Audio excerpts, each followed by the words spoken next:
ನೆಲೆಯನೇನಾದರೂ ಬಲ್ಲಿರಾ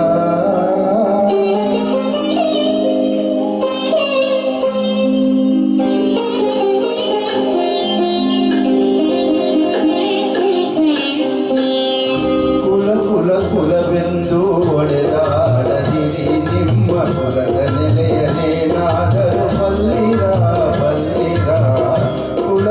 ಕುಲವೆಂದು ಒಡೆದಾಡದಿರಿ ನಿಮ್ಮ ಕುಲದ ನೆಲೆಯನೇನಾದರೂ ಬಲ್ಲಿರ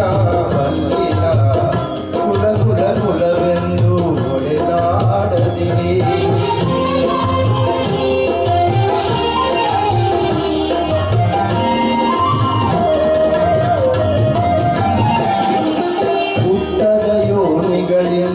ಮೆಟ್ಟದ ಭೂಮಿಗಳಿಲ್ಲ ಅಟ್ಟು ಉಣ್ಣದ ವಸ್ತುಗಳಿಲ್ಲ ಓ ಹುಟ್ಟದ ಯೋನಿಗಳಿಲ್ಲ ಮೆಟ್ಟದ ಭೂಮಿಗಳಿಲ್ಲ ಅಟ್ಟು ಉಣ್ಣದ ವಸ್ತುಗಳಿಲ್ಲ ಹುಟ್ಟು ಕಾಣಿಸ ಬಂತು ಇರಿದೇನು ಕಿರಿದೇನು ಹುಟ್ಟು ಕಾಣಿಸ ಬಂತು